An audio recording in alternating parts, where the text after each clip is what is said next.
Hello everyone, आप जुड़े हैं आपके अपने channel paramedical hub with Sakir sir से। आज हम जो बात करेंगे हेमेटोलॉजी के एक टॉपिक की बात करेंगे। इसके अंदर हम ब्लड को पढ़ेंगे, लेकिन जो हमारी जो पढ़ाई होगी वो इस तरीके से होगी कि हम हिंदी और इंग्लिश दोनों को प्रोवाइड कराने की नोट्स आपको कोशिश करेंगे। सबसे पहले मैं आपको जो टॉपिक पढ़ाऊंगा वो हिंदी और इंग्लिश दोनों मिक्स में रहेगा और उस टॉपिक का नाम रहेगा ब्लड। यानी कि ब्लड को आप कक्षा 8, 9, 10, 11 और 12 में पढ़ा होगा, लेकिन ब्लड को आज तक हम समझ नहीं पाए हैं। तो ब्लड क्या चीज है? ब्लड को समझने से पहले इसकी मैं आपको हिंदी इंग्लिश में जो बातें बता रहा हूँ वो सुनिएगा। ब्लड हमारी बॉडी का एक लिक्विड पार्ट होता है जो हमारी बॉडी में सर्कुलेट करता है और न्यूट्रिएंट, हार्मोन, विटामिन को प्रत्येक बॉडी टिश्यू तक पहुंचाने का काम करता है। तो मैं इसको ऐसे लिख सकता हूँ कि ब्लड क्या होता है। तो ब्लड को समझने के लिए पहले ब्लड कंपोनेंट को पढ़ते हैं और फिर आगे बढ़ेंगे। तो आज के जो ब्लड कंपोनेंट है वो इस तरीके से है। ये हमारा जो ब्लड है, ब्लड दो चीजों से मिलकर बना होता है, ब्लड सेल और ब्लड प्लाज्मा। तो हम देखते हैं सबसे पहले ब्लड सेल। ब्लड सेल और एक पार्ट होता है इसका ब्लड प्लाज्मा।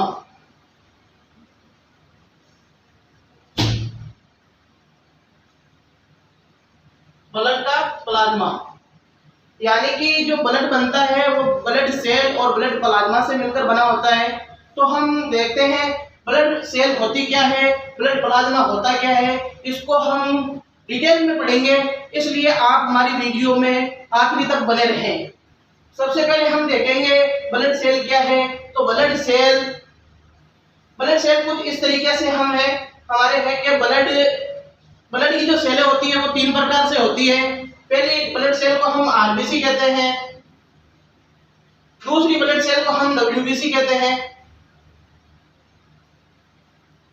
तीसरी को हम प्लेटलेट्स कहते हैं, जिसको पीएलसी भी लिखा जाता है। आपको समझ में, उम्मीद है कि आपको समझ में आ रहा होगा कि जो ब्लड है वो ब्लड सेल और ब्लड प्लाज्मा से मिलकर बना होता है। ब्लड सेल्स के अंदर आरबीसी आती है, डब्ल्यूबीसी आती है और पीएलसी आती है, यानी प्लेटलेट आती है। प्लाज्मा के अंदर होता है क्या? Plasma protein.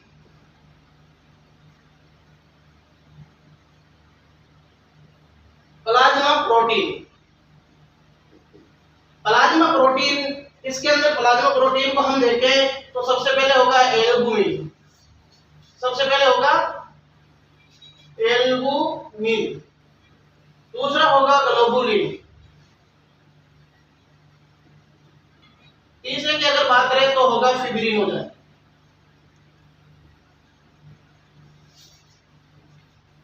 ये चीज मैं उम्मीद करता हूं आपको समझ आ रही होगी। जस्ट छोटे से टॉपिक की तरफ हमने अपने वीडियो को बढ़ाया है। तो सबसे पहले ब्लड होता क्या है? ब्लड सेल और प्लाज्मा से मिलकर बना होता है। इसके अंदर ब्लड सेल क्या होती है? तो ब्लड सेल में आरबीसी आएगी, डब्ल्यूबीसी आएगी और प्लेटलेट्स आएगी। ब्लड प्लाज्मा भी एक हमारे ब्लड का एक पोर्शन होता है। ये पेल कलर का होता है, पेल येलो कलर का होता है। ये हमारी बॉडी में 55% पार्ट ब्लड का बनाता है, जबकि ब्लड सेल जो होती है ये हमारा 45% ही पार्ट ब्लड का बनाती है। ये अगर आपको समझ में आया तो वीडियो को आगे बढ़ाते हैं। अब इसके अंदर क्या होता है कि आगे हम देखते हैं।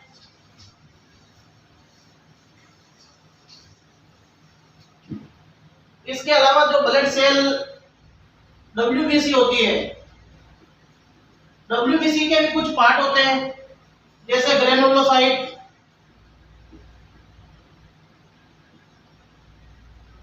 और एग्रेनुलोसाइट।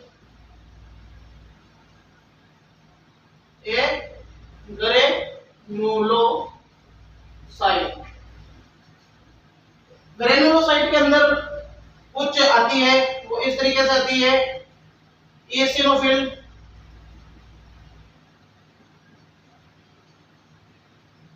बेसोफिल,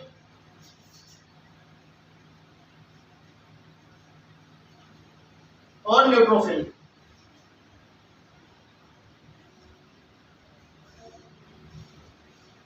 और एग्रेनुलोसाइट की बात करें तो इसके हमारी दो दो सेल आती है, एक आती है मोनोसाइट और दूसरी आएगी लिम्फोसाइट। सबसे पहले तो हमने देखा था कि ब्लड होता क्या है। ब्लड हमारी बॉडी का एक लिक्विड पार्ट होता है जो रेड कलर का दिखाई देता है। तो ब्लड बनता किससे है? तो ब्लड ब्लड सेल और ब्लड प्लाज्मा से मिलकर बनता है। ब्लड सेल के अंदर हमने आरबीसी को देखा, फिर हमने डब्ल्यूबीसी को देखा। आरबीसी को हमने अभी छोड़ा है, हमने डब्ल्यूबीसी पे बात करी है। डब्ल्यूबीसी के भी कुछ पार्ट होते हैं, जैसे ग्रेनुलोसाइट या ग्रेनुलोसाइट। ग्रेनुलोसाइट के अंदर 3 प्रकार की और सेल्स होती है, उसको कहते हैं एसिनोफिल, बेसोफिल और न्यूट्रोफिल। और एक ग्रेनुलोसाइट के अंदर होता है मोनोसाइट और लिम्फोसाइट। ये सब सेलें हैं, ये डब्ल्यूबीसी की सेलें होती है। अब मैं आपको आगे बढ़ाने की कोशिश कर रहा हूं।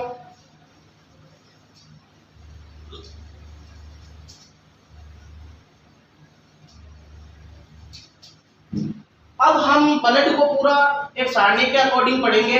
सबसे पहले देखते हैं वो अपने जो सारणी है वो क्या है। तो सबसे पहले देखो ब्लड। ब्लड के क्या पार्ट है? ब्लड के पार्ट होंगे ब्लड सेल, ब्लड सेल और होगा ब्लड प्लाज्मा। ब्लड सेल होगी, ब्लड प्लाज्मा होगा। ब्लड सेल के अंदर कौन कौन है आपको अभी मैंने बताया है। ब्लड सेल के अंदर होगी आरबीसी, डब्ल्यूबीसी और पीएलसी यानी प्लेटलेट्स। इसके अलावा हमने देखा है ब्लड प्लाज्मा। ब्लड प्लाज्मा के अंदर प्लाज्मा प्रोटीन पाई जाती है।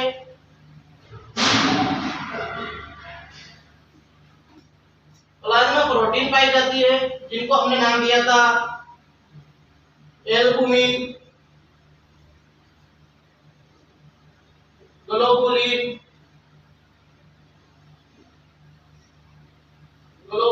और फिब्रिनोजन।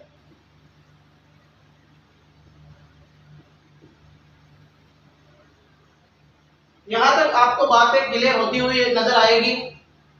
अब देखते हैं आरबीसी, डब्ल्यूबीसी, प्लेटलेट्स को देखने के बाद अब कुछ मैंने और भी बताया था कि डब्ल्यूबीसी के भी कुछ पार्ट होते हैं जिनको हम इस तरीके से डिफाइन कर देते हैं, मतलब इस तरीके से डिवाइड करते हैं।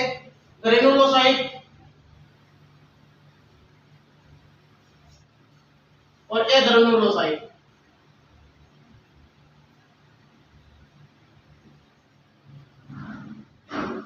ग्रेनुलोसाइट के अंदर कुछ कोशिका सेल आती है, कोशिका आती है, उनको हम इस तरीके से हमने लिखा था।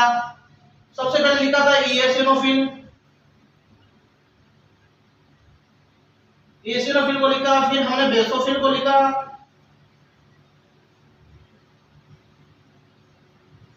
फिर हमने लिखा न्यूट्रोफिल को।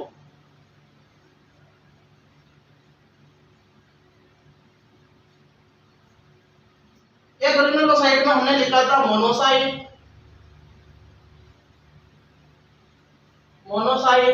और एक दूसरी हमने लिखी थी लिम्फोसाइट।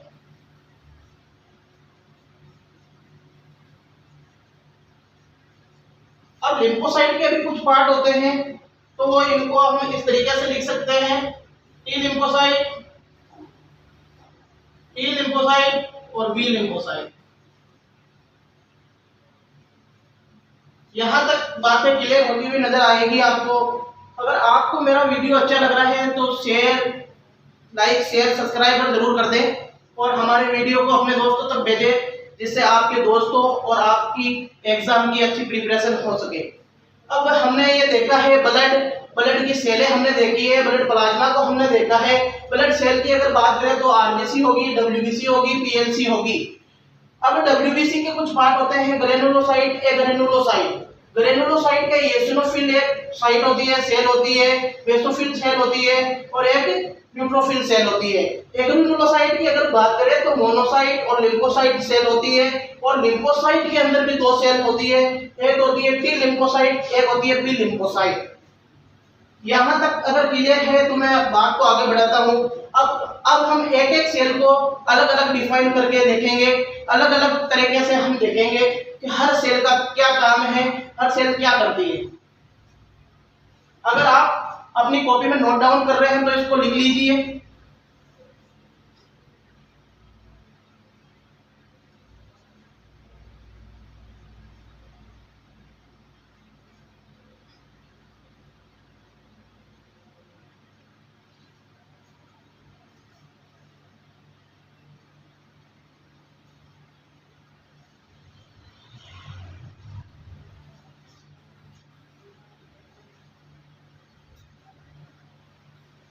चलो अब आगे बढ़ते हैं हम ब्लड सेल की तरफ।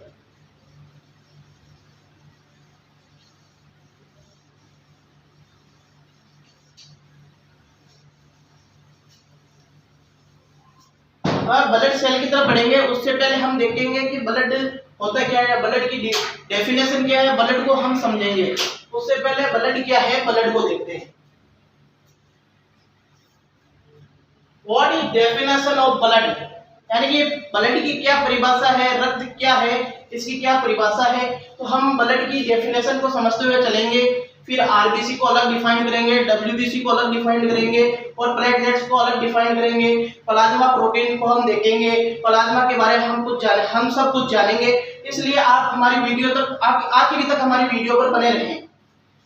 अब ब्लड क्या है, तो ब्लड आपको पता होना चाहिए, ब्लड हमारी बॉडी का एक फॉल्स कनेक्टिव टिश्यू होता है जो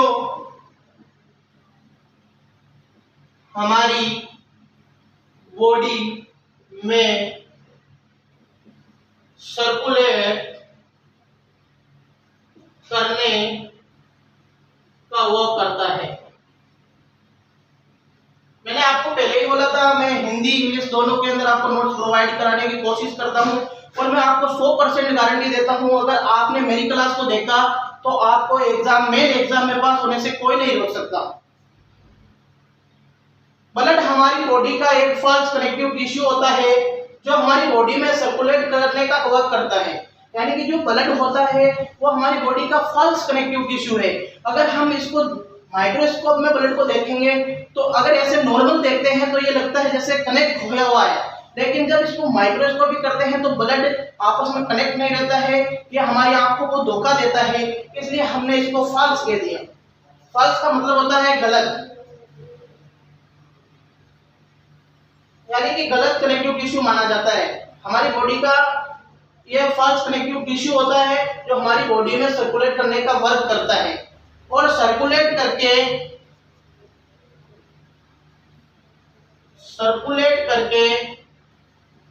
हमारी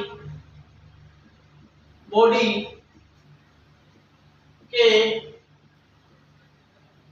प्रत्येक पार्ट यानी टिश्यू व सेल तक न्यूट्रिएंट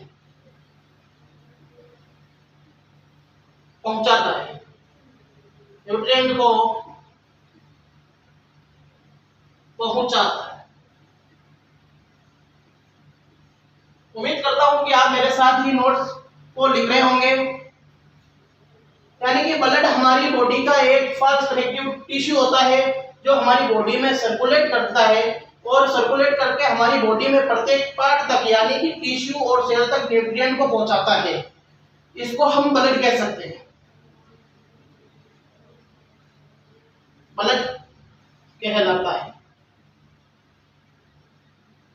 ब्लड कहलाता है।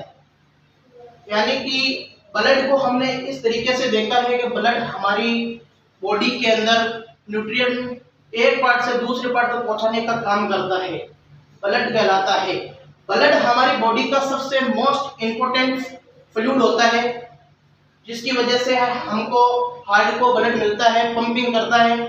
हार्ट पंपिंग ब्लड की हेल्प से ही करता है। ये बात अगर समझ में आई है या फिर ये आपको डेफिनेशन अगर समझ में नहीं आ रही है ब्लड की, तो और इसको छोटे वे में देखने के लिए हम आगे बढ़ते हैं।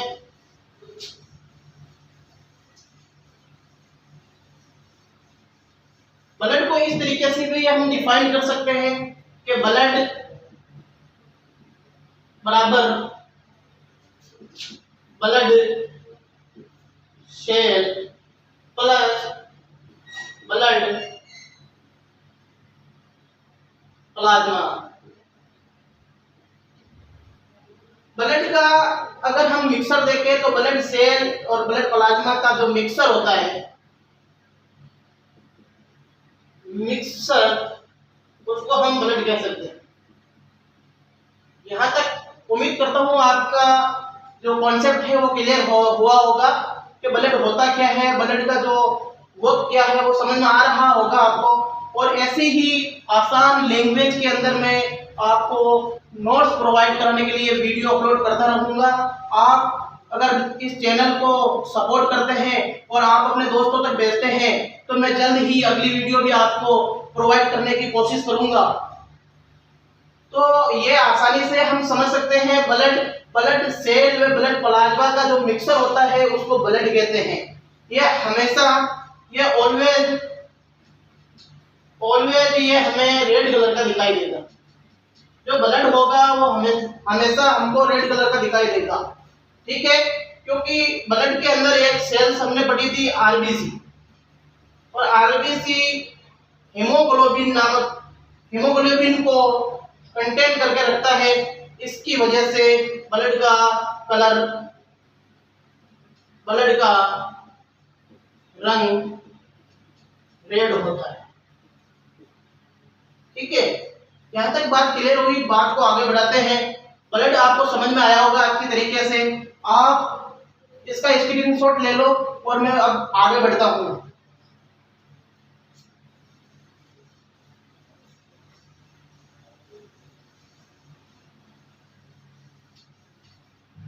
अब दूसरा टॉपिक जो रहने वाला है, दूसरी जो हेडिंग रहने वाली है वो रहेगी ब्लड सेल।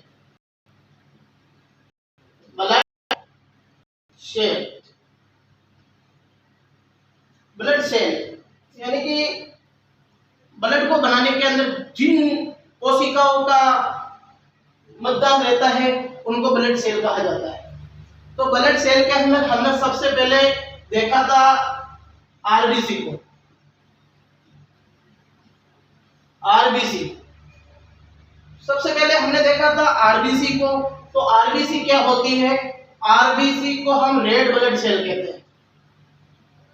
क्या कहते हैं? रेड ब्लड सेल, ठीक है। आरबीसी को हम रेड ब्लड सेल कहते हैं या फिर आरबीसी को हम कहते हैं इरिथ्रोसाइट। इरिथ्रोसाइट कहते हैं। आरबीसी को हम रेड ब्लड सेल कहते हैं या फिर इरिथ्रोसाइट कहते हैं। यहाँ तक उम्मीद करता हूँ आपको वीडियो समझ में आ रही होगी। और इससे आगे बढ़ने से पहले मैं ये गुजारिश करूंगा कि आप हमारे चैनल को सब्सक्राइब जरूर कर दें। अब हम आगे बढ़ते हैं। तो फिर जो हमारी जो ब्लड होता है, ब्लड की जो सेल है आरबीसी, ये हमारे ब्लड के अंदर पाई जाती है और ब्लड के अंदर रेड ब्लड सेल के द्वारा ही हमारे ब्लड को रेड कलर प्रोवाइड करवाया जाता है, ठीक है। अगर इस रेड ब्लड सेल की हम बात करें तो इसकी जो नॉर्मल रेंज की अगर बात करें, रेड ब्लड सेल की नॉर्मल रेंज की अगर बात करें, आरबीसी की जो नॉर्मल रेंज है, आरबीसी की जो नॉर्मल रेंज है उसकी अगर बात करें तो 4 से 5 मिलियन होगी, ठीक है। ये टॉपिक भी याद रखें। अगर आरबीसी की हम लाइफ स्पेन की अगर बात करें, लाइफ स्पेन ऑफ आरबीसी, अगर लाइफ स्पेन की अगर बात की जाए तो आरबीसी का लाइफ स्पेन 120 डेज का होता है। 120 डेज है ना, ये होती है आरबीसी। और आरबीसी के अंदर एच भी होता है जो O2 को पकड़ कर रखता है और पकड़ के रखता है और वो बॉडी के प्रत्येक सेल या फिर टिश्यू तक पहुंचाता है।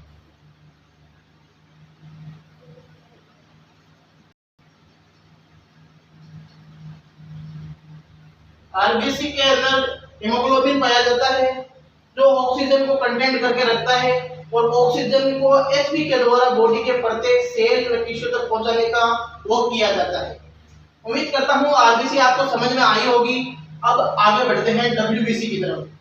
ब्लड की जो दूसरी सेल है वो है डब्ल्यूबीसी।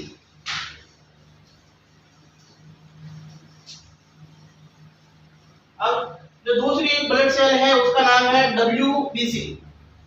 डब्ल्यूबीसी डब्ल्यूबीसी को हम व्हाइट ब्लड सेल कहते हैं। व्हाइट ब्लड सेल नॉर्मल तरीके से हमको ये पता चल रहा है white blood cell. White blood cell को हम ल्यूकोसाइट भी कहते हैं।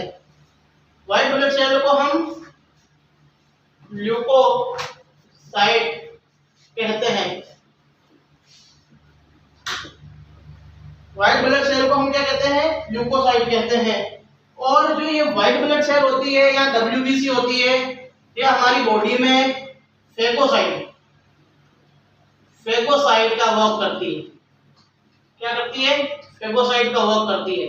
अब आपको पता होगा फेगोसाइट क्या होती है, यानी कि जो फॉरेन बॉडी है, फॉरेन बॉडी को किल करती है।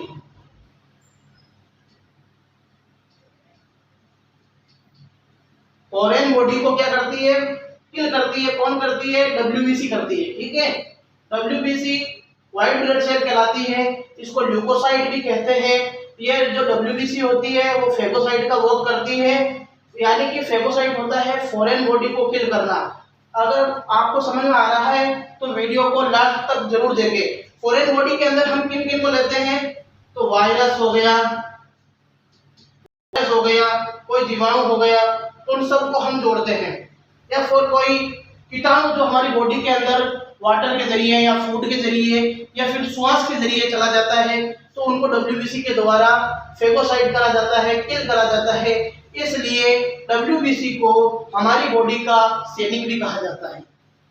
डब्ल्यूबीसी को ह्यूमन बॉडी का सैनिक कहा जाता है। यानी डब्ल्यूबीसी को ह्यूमन बॉडी का, यानी कि soldier of human body, soldier of human body, यानी कि ह्यूमन बॉडी का सैनिक डब्ल्यूबीसी को कहा जाता है। अब डब्ल्यूबीसी की अगर हम नॉर्मल रेंज की बात करें, डब्ल्यूबीसी की अगर नॉर्मल रेंज की अगर बात करें तो डब्ल्यूबीसी की नॉर्मल रेंज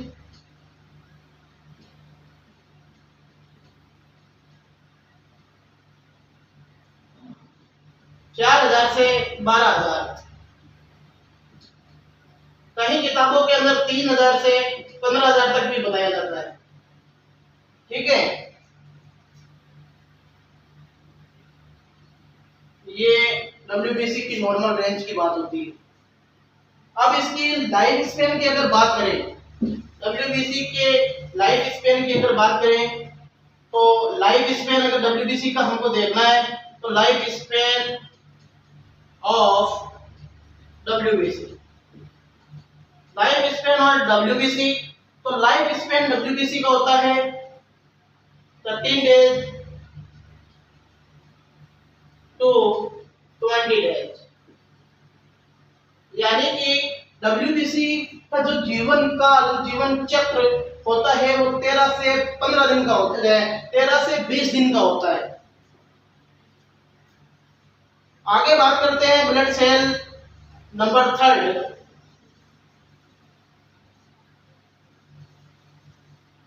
तीसरी जो ब्लड सेल होगी वो होगी पीएलसी, या फिर उसको हम कहते हैं प्लेटलेट या फिर प्लेटलेट कहा जाता है, और प्लेटलेट को ही थ्रोम्बोसाइट कहा जाता है। थ्रोम्बोसाइट, प्लेटलेट्स को थ्रोम्बोसाइट कहा जाता है। ठीक है, अब प्लेटलेट्स हमारी बॉडी में क्या करती है, सबसे पहले ये बात होती है। तो प्लेटलेट्स हमारी बॉडी में कट लगने पर, हमारी जो बॉडी है, हमारी बॉडी में कट लगने पर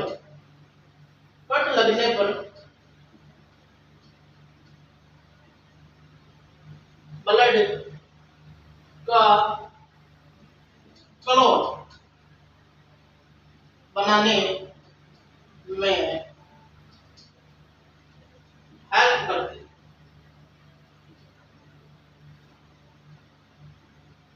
यानी कि जो पीएलसी है, थ्रोम्बोसाइट कहलाती है, हमारी बॉडी में कट लगने पे, चोट लगने पर या इंजरी होने पर ब्लड का जो क्लॉट बनाती है या ब्लड का क्लॉट बनाने में हेल्प करती है, पीएलसी, प्लेटलेट्स या थ्रोम्बोसाइट कहलाती है। ये अगर आपको समझ में आ रहा है तो अब आगे बढ़ते हैं इसके नॉर्मल रेंज की तरफ।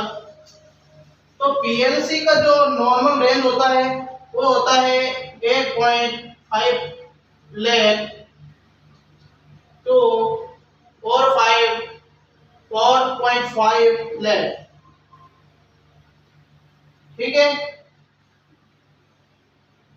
यानी कि जो प्लेटलेट्स का जो नॉर्मल रेंज है वो होगी 1.5 लाख से 4.5 लाख। ठीक है, बात अब अगर इसकी करें लाइफ स्पेन की, लाइफ स्पेन पर अगर इसको ये चर्चा की जाए तो इसकी लाइफ स्पेन होने वाली है वो 7 से 10 दिन, 7 to 10 डेज। यानी कि पीएलसी की जो लाइफ स्पेन है 7 से 10 दिन होगी। ये बात अगर आपको समझ में आ रही है तो फिर हम एक छोटा सा टॉपिक किसी ब्लड का है उसको क्लियर करते हैं, वो रहेगा function of blood. Function of blood अर्थात हिंदी में अगर कहें तो रक्त के कार्य, यानी कि आपके रक्त के जो कार्य हैं या ब्लड के जो फंक्शन है वो क्या क्या हो सकते हैं। सबसे पहला फंक्शन होता है O2 को ट्रांसपोर्ट करना।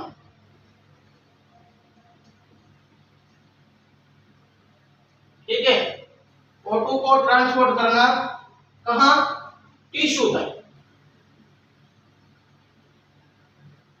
O2 को ट्रांसफर करना टिश्यू तक। दूसरा इसका फंक्शन होगा वो होगा टेम्परेचर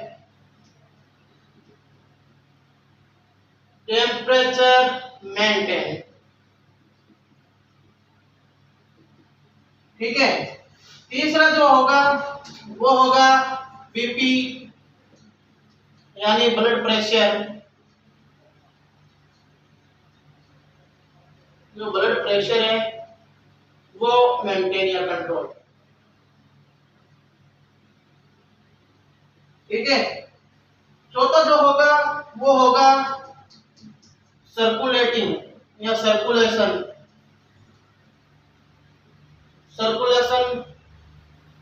और बॉडी, अर्थात हमारी बॉडी के अंदर सर्कुलेट करने का काम करता है, परिवहन करने का काम करता है। जो ब्लड होता है वो हमारी बॉडी में सर्कुलेट करने का काम करता है, हमारी बॉडी में सर्कुलेशन करता है, परिवहन करता है, तथा अपने साथ हार्मोन, विटामिन और जो न्यूट्रिएंट है उनको हमारी बॉडी के प्रत्येक टिश्यू तक पहुंचाने का काम करता है।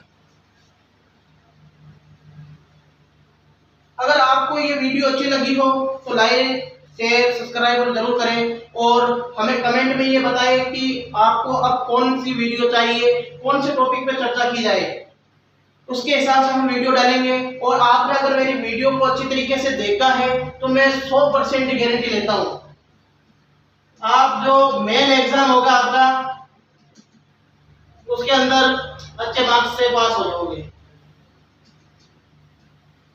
ये गारंटी है। जो आरपीएमसी है उसके अंदर बहुत महत्वपूर्ण टॉपिक रहने वाला था ये, और बहुत ही महत्वपूर्ण टॉपिक है। हर बार आरपीएमसी डीएमएलटी के अंदर ये 20 नंबरों का पूछा जाता है।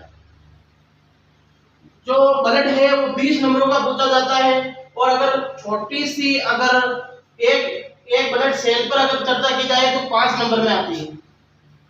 इसलिए इस टॉपिक को ज्यादा से ज्यादा अपने दोस्तों तक शेयर करें और हमारे चैनल को सपोर्ट करें, जिससे हम नेक्स्ट वीडियो जल्दी लाने की कोशिश करेंगे।